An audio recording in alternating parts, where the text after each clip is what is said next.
ప్రభుత్వం తెచ్చిన కార్మిక వ్యతిరేక 4 లేబర్ కోడ్ అమలు చేస్తామని విడుదల చేసిన నోటిఫికేషన్ తక్షణమే రద్దు చేయాలని, కార్మిక వ్యతిరేక విధానాలను విడనాడాలని సిఐటియు జిల్లా ఉపాధ్యక్షులు వి ప్రవీణ్ కుమార్ ప్రభుత్వాన్ని డిమాండ్ చేశారు.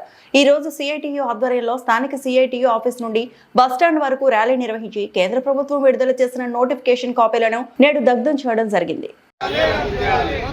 కార్మిక వ్యతిరేక 4 లేబర్ కోడ్లను రద్దు చేయాలి. కార్మిక వ్యతిరేక 4 లేబర్ కోడ్లను జిందాబాద్ సిఐటియు కొనసాగించాలి. 8 గంటల పని విధానాన్ని కొనసాగించాలి. 8 గంటల పని విధానాన్ని కార్మిక వ్యతిరేకమైన 4 లేబర్ కోడ్లను తక్షణమే రద్దు చేయాలి.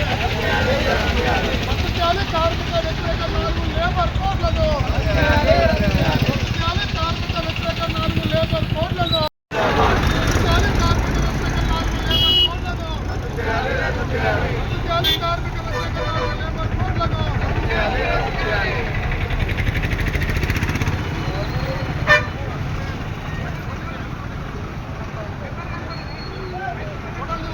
మరిన్ని అప్డేట్స్ కోసం మా ఛానల్ని సబ్స్క్రైబ్ చేయండి.